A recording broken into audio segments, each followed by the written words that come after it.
Welcome to the Hospital Finance Podcast, your go-to source for information and insights that can help you stay ahead of the challenges impacting healthcare finance. And now, the host of the Hospital Finance Podcast, Michael Passanante. Hi, this is Mike Passanante, and welcome back to the award-winning Hospital Finance Podcast. Many hospitals have pension plans of one variety or another. However, managing pensions can become a complex financial task that many hospitals are not equipped to address internally. Joining me today is John Lowell, a partner and actuary at October 3 Consulting and an expert in benefit and compensation issues with a particular focus on retirement benefits. John is here to help us understand more about how to deal with the costs and operation of hospital pensions. John, welcome to the show. Thanks very much, Mike. I'm really happy to be here. I know this probably seems like an unusual topic for you and your listeners, but I think we're going to make the connection for them quite well. Yes, this is sort of the other side of the house when it comes to hospital finance. It's not necessarily the revenue side, but just as important. So I'm really looking forward to the discussion. John, let me start off. Many hospitals still have pension plans, and they come in two varieties, as you explained it to me, ongoing plans and frozen plans. First, let's talk about hospitals that have an ongoing plan, as these are more rare these days. What benefits would they get from continuing to maintain a plan, and how can they afford to run them? Mike, what you say is absolutely true. There are probably at this point only about 200 to 300 remaining ongoing hospital pension plans left. That said, those hospitals that have them are for the most part doing well financially, and they're fully committed to continuing them. If they were going to freeze them or completely get rid of them by now, they would have done that already. So the ones that are left really have made a commitment to continue them. Why? I think what we've learned is they see them as a competitive advantage, particularly from a human resources perspective. It gives them somewhat of an edge in recruiting talent and in retaining talent. And they simply view the cost of those plans as part of their total labor costs. So some of them might choose to reduce labor costs in other ways to compensate, but a number of them have looked at this issue fairly carefully. And they say that by decreasing unwanted turnover, they more than make up for the cost of the pensions. And when they design them carefully, these plans give them an opportunity to have what a few of our clients are calling supercharged 401ks. So let me explain that with an example. If, for example, you are recruiting a new head of, let's say, orthopedic surgery, and you tell that person they can have something like their current 401k, but with a deferral limit, which right now is around $20,000, that might be 5 times as large or even 10 times as large as it is currently, that has a lot of value to them. So put differently, rather than being able to save $20,000 on a tax-favored basis, they can save $200,000 a year on a tax-favored basis. That really does have a lot of value. It adds value to them that they just can't get in other places. Another issue that's bothered hospital finance chiefs about pension plans is the cost volatility. But frankly, that can be controlled. And in fact, by the 2020s, it should be controlled through plan design. That's great. So let's talk about the other scenario, which are plans that are frozen. What are some of the issues hospitals run into when plans remain frozen, and could they handle them better? Mike, you're right. There are a lot of frozen pensions out there, particularly at hospitals. And there's a reason that they exist at hospitals more than perhaps at any other industry. Or maybe there are several reasons.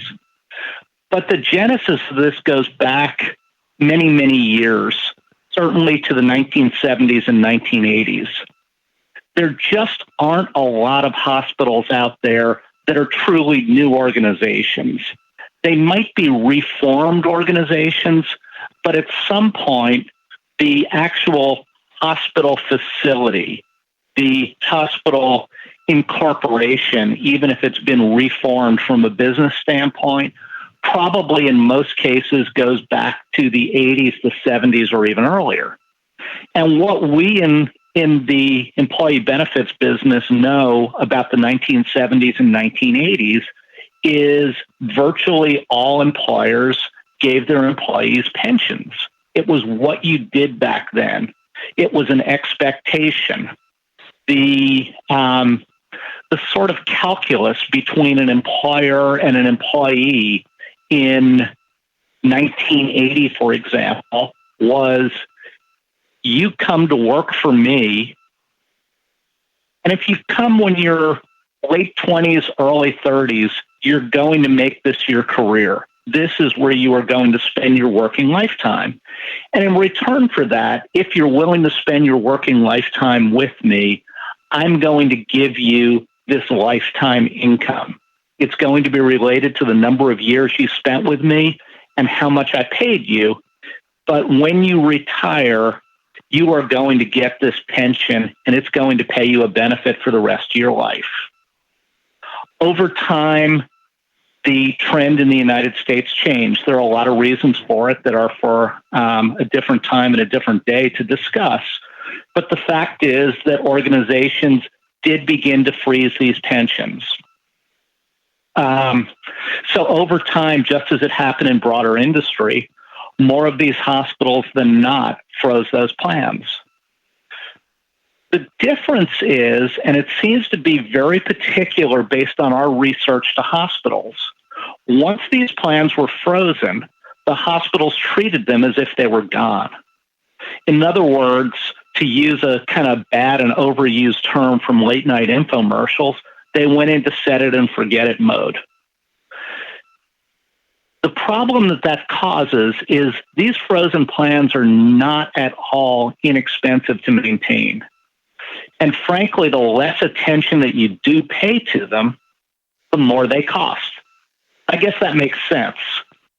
But that more, so to speak, is usually far more than the cost of having someone on staff to manage them.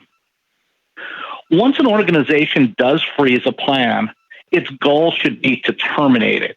In other words, make it exist no more.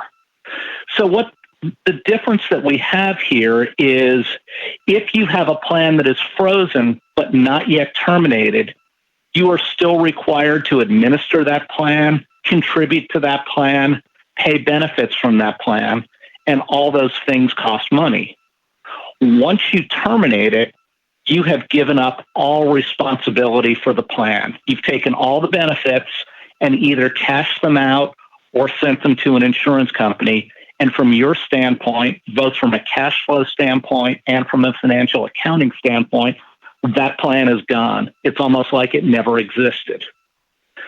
So that should be a hospital's goal. Once they've decided they're not going to provide these benefits anymore, their goal should be to basically eliminate the existence of that plan, eliminate the costs associated with the plan, eliminate what they probably view as the misery associated with the plan.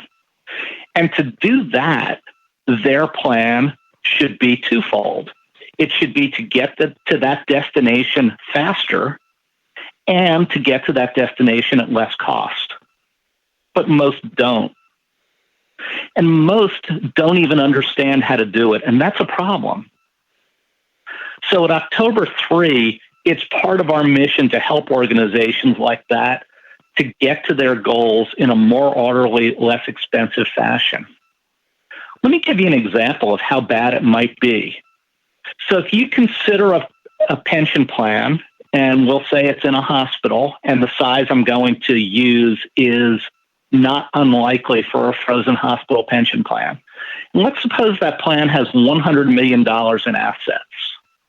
So those would be assets that were accumulated over the years through employer contributions and earnings on those contributions.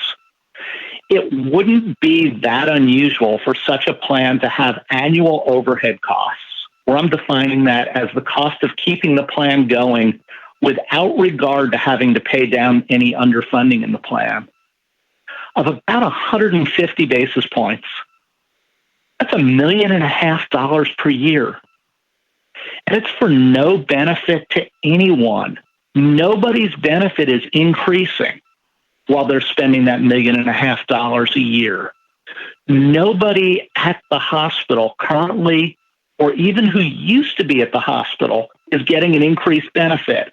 So they're spending that money mostly for the right to pay people a benefit that they've already accrued at some point in the future. That's expensive, and it shouldn't be. They should be able to get that to less than half of that number without hurting anyone. Maybe not instantly, but fairly quickly. And if they do that, it'll allow them to wind the plan down much more rapidly. And frankly, it's just good business to do it. Interesting. John, there's a lot going on in the world that's affecting the financial positions of hospitals, from COVID to the markets to patient ability to pay and lots of other things. Is now the right time to address a frozen pension? I think it is. Again, I like using examples. I think it lays things out well for your listeners, for people in general. About a year ago, and this is really not made up, this is a true story, and admittedly, this was before the COVID problems hit us. I did an analysis of several hospitals and their financials, and the effect of what I would call the frictional costs of frozen pensions on those margins. So frictional costs are these overhead costs that are not going to benefit any employees, current or past. Some of the results that we found were really staggering to me. You can imagine a hospital where operating margins were cut by 3/4 due to nothing but mismanagement of a frozen pension. That's right. We found costs that could have been eliminated with a 20-minute conversation and some more informed decision-making. And doing that would have quadrupled the operating margins of that particular hospital. The sad thing is, and this really is sad, this wasn't their fault. It's an extremely rare hospital that has deep pension expertise on staff. So they were apparently relying on the advice of the actuaries and other advisors they were paying. And either they were ignoring that advice or they just weren't getting it. So 3/4 of their margins went down the drain to legacy frozen pensions. And it was all avoidable. So I would say that now, despite the completely appropriate focus on COVID and both the direct and indirect problems it's causing, now's the appropriate time to focus on frozen pensions. I understand they might not be able to do it in-house. If they can't, I or someone like me, and if it's somebody at my firm or at one of our competitors, that's okay. But somebody like me can help them. Their return on investment inevitably is going to be one of the best they get in their organization.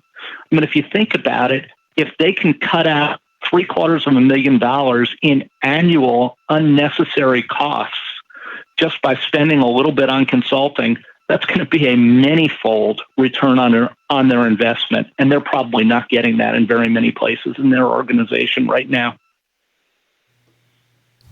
It seems pretty dramatic.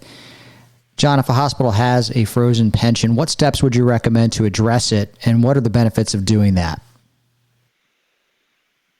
That's a great question at this point, Mike. Those hospitals know, or maybe they haven't thought about it, but if they do, they will know what their desired destination is. If they have frozen their pension plan, so they've said internally, we are not going to give any more benefits, then what they want to do is terminate the plan. We talked about this a little bit earlier. They want to make it as if the plan never existed. And on their books and internally, it won't exist. their goal should be to set a reasonable time frame to get to that destination. We're all about picking destinations or helping our clients pick destinations and then helping them get there, kind of like taking a vacation, and then develop a workable plan to get there. So that means they need several strategies. They need a contribution strategy. They need an investment strategy. They need an administration strategy. And to pay for all of that and then some, they need a strategy to eliminate all these unnecessary overhead costs associated with the plan. I know it might be an evil word for a lot of people, but consultants or actuaries should be able to help them do that. We certainly can. If they're committed to getting out of the pension, so to speak, and it sounds like they are if they've frozen their plan, our goal is not going to be to try to get them back into the pension business, to try to get them to do something that they've already committed to being out of. Our goal is to help them get to the destination that they've chosen, to get to that destination faster, and to get there at a lower total cost. And if we've done that, if we do that for organizations, they'll be happier, they'll be more successful, and frankly, we will as well. So that's really the best advice I can give somebody who's committed to getting out of this is find somebody who can help you along that journey. Find somebody who will take that journey with you and get you on the path quickly, efficiently, and with as little pain as possible for you. Great insights, John. If someone wanted to find out more about you or your firm, where can they go? They can learn about our firm, Mike, at October3.com with the word 3 spelled out. Or if they'd like to contact me directly, they can try me at jlowell at October3.com. That's JLOWELL